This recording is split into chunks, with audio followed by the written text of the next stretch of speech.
Hey, Ryan, welcome to another episode of the Jerry White Show. And very excited here to be talking a little ball with you. I've got a couple episodes ready to go, but to be honest, I've been real busy getting ready for my daughter's baby shower, which is tomorrow at, I think, 2 o'clock, maybe 3 o'clock. I don't know. I'll be there. Very excited for that. So let's just hang out for a few minutes. Let's people jump on here.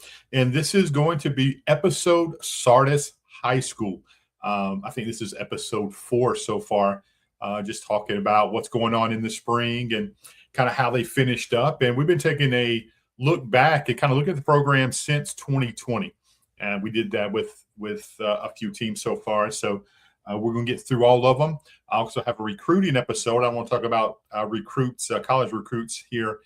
Not only Etowah County, but kind of Northeast Alabama, our general area. Then I'll be breaking off and doing some spring episodes for some other schools. Going to be doing Collinsville. Had a good time hanging out up there with the boys. And anytime you hang out with Skylar Ray, and if you don't know Ernie Willingham, bro, that dude is something. So that's going to be a fun episode to talk about. Hey, please do me a favor. Like, comment, subscribe. It means more to me than you could possibly know. And it really helps keep this thing going. I sure have a lot of fun doing it. Thank you to the sponsors at the top of the show. I mean, at the top of the header there. Certainly appreciate. Can't do anything without my peoples up there. So certainly appreciate those guys. If you see them, tell them you saw them here on the Jerry White Show and how much we certainly do appreciate them. Very important. Right now, I'm just going to get some coffee going right here. I don't mean brewing. I mean sipping out my cup. And you guys can catch me in Glencoe tonight. I'm going to go take a look at Gaston at Glencoe. That should be fun. It's a great environment in Glencoe. And very excited to see BJ Brooks and Coach Randy Dupree and what they're working on. Both Brandy's been year number 2, BJ year number 1 back at Glencoe. So should be a lot of fun. What's up, Stephen Culberson? Appreciate you, man. Hey, so let's get right into this. Excuse me. This is episode Sardis. And I'm talking about the 5-time region champions. The last time they were region champions was in 2017. And we're going to start back at 2020. Like that's kind of what we're doing here. Just look at 2020 on. 2020 was a tough what's up, Brandon? My dude. Hey, go check my boy Brandon out, the Sports Nuts, man. You guys will have a lot of fun with those guys, man. They do a great job over there. Except one of those guys hate me. They absolutely hates me every time they bring me on as a guest. Dude just never shows up. I don't know what to do. Yeah, Steven, heck yeah, man. So Gene Hill's next to last year at Sardis, he was 0-10. It was a tough season for him. The next year, 2021, Sardis was 1-9, and that was Gene Hill's final season as the head coach there in Sardis. 2022, they made some improvement. It was Chris Stevenson. It was his only year there. They went 4-6. Then BJ Brooks got the head job in 2023. That was a 6-4. This was BJ's very first season up there, and he had an all-state punter that season, Seth Cooper. They took a little bit of a step back in 24, the BJ's second year up there. They had a couple different all-state players in Levi Martin at linebacker and Seth Cooper, the punter, back-to-back for that kid. Then in 25, last year, we all know that 1-9 team. It was BJ's third and final season. I kind of just put an asterisk around that one, man. That season, because of what happened in that community, what happened in that football program, they learned a lot of lessons that a lot of people shouldn't have to go through, right? It was a very tough losing a kid like that. So hats off to the resilience of that program. They got a lot closer as a team, and I'm sure they got a lot closer as a family and a lot closer to God. Levi Martin was another bright spot as he, again, was a all-state linebacker, and he's one of the better players that come through this area in quite some time, running back, linebacker. The dude could do it all. Overall record since 2020, 15-45. No playoff appearances. Their last playoff appearance was in 2019. That was, of course, with Gene Hill. You guys jump in the comments, man. Be happy to talk a little ball with you. Again, like, comment, subscribe, and thank you again to our sponsors. So what does this year bring? I've had great opportunity to just getting to know the new head coach. This is a new head coach, Wes Tidwell. This guy can absolutely coach ball. He is from my understanding, he is a fundamental coach. He likes the basics. He likes the groundwork. If you're not getting better every day in fundamentals, well, you're just not getting better. And this dude is an absolute winner. And we're going to dive into him just a little bit here. And his teams, as his overall record is 52-47 in 9 seasons.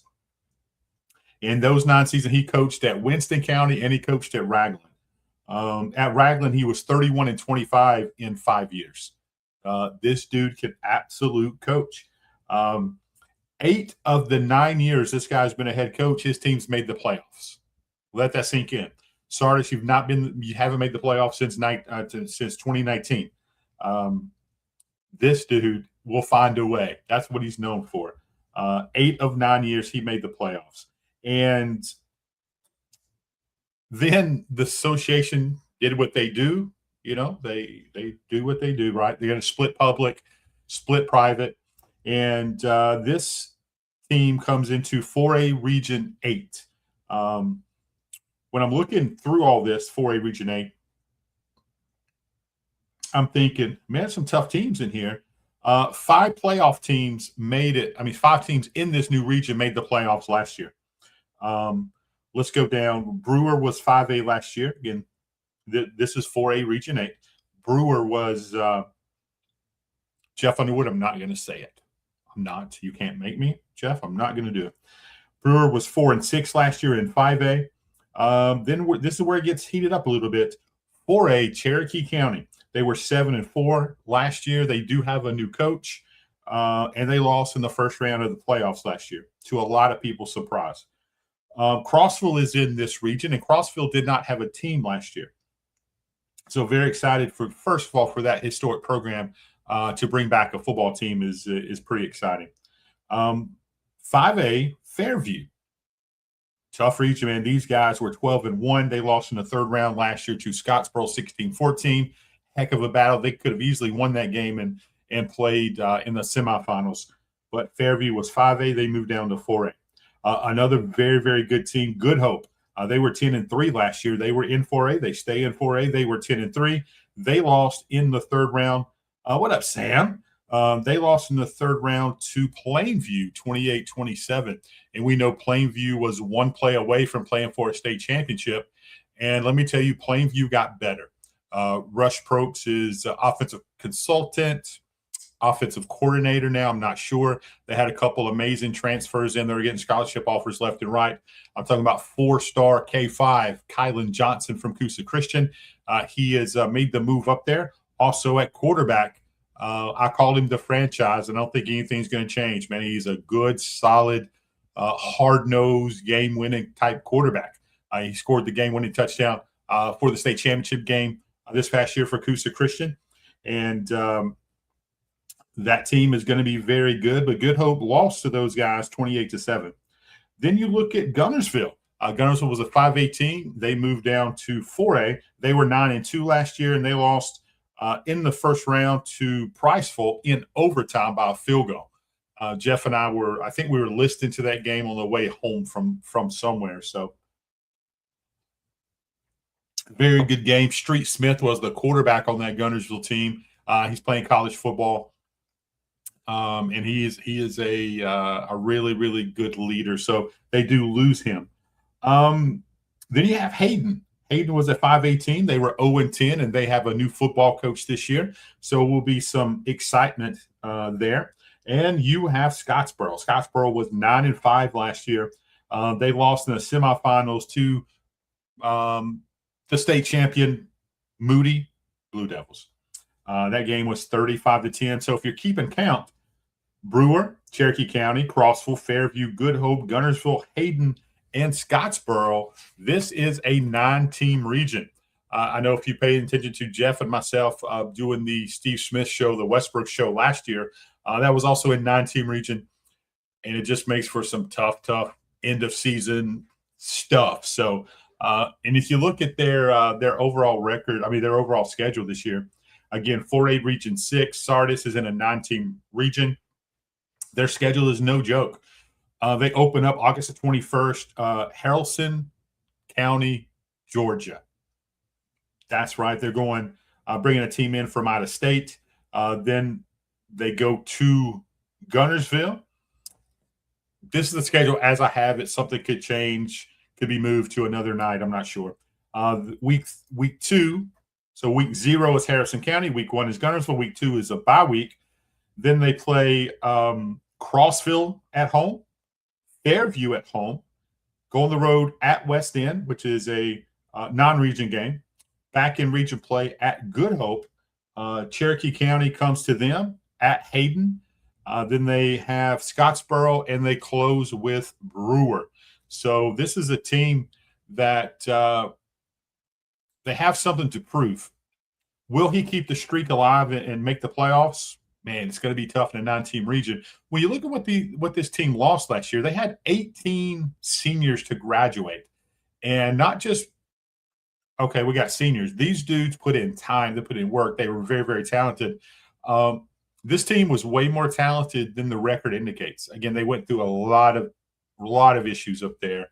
No fault of Coach BJ Brooks. In fact, I reached out to BJ during the death of a player a few weeks later, man, just let him know that I'm glad he was the coach up there, because I know his faith is in Christ, and I know he was the right dude at the right time for that. But when you look at key losses, Levi Martin, you look at Grant Coe, you look at Lamont Richardson, Garrett Holland, and several more. Those are big time tough losses. I don't know why my internet's freezing up here. What's going on with the internet, man? Come on, Joe Taylor, Gig City, my butt here in Rainbow City. But they got some good guys coming back, especially up front. Jonathan Stone, Bryce Rowan,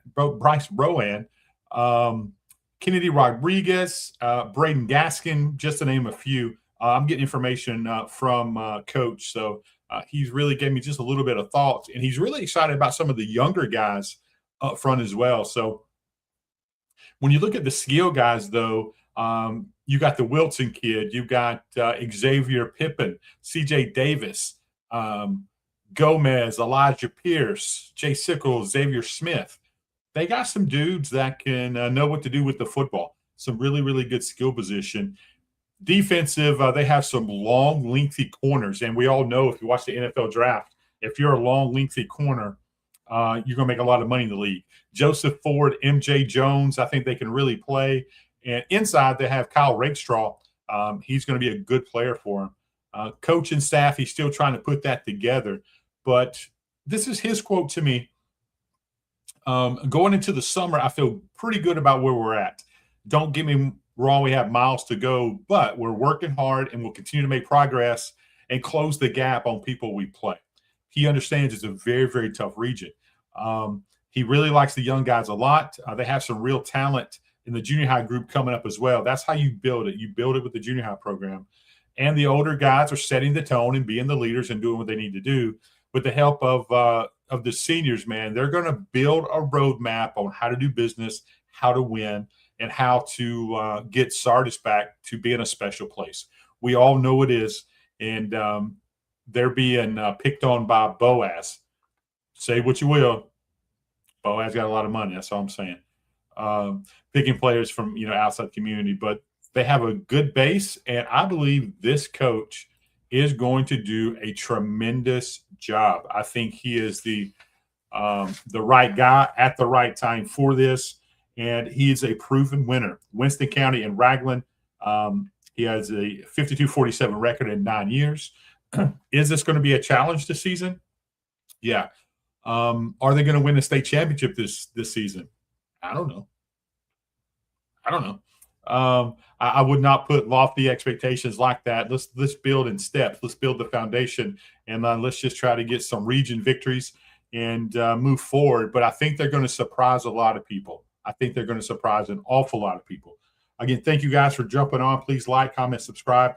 Hey, come out 7 o'clock tonight at Glencoe High School. I know there's going to be some people there.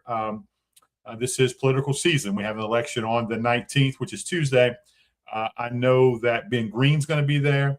A lot of people will be working the crowd. Step up, say hi to me. I'd love to talk to you for a second. I'm going to be there to watch a little bit of football. I'm going to watch the Gaston Band as one of my youth group members, or she plays in that, Kaylee Jawalt. Can't wait to see you do your thing tonight. And again, it's football. I'll take it where I can get it. Hey, how about just being nice to people? That's what I'm going to leave you with. Would you just be nice to people? There's so much negativity going on. Let's just be nice.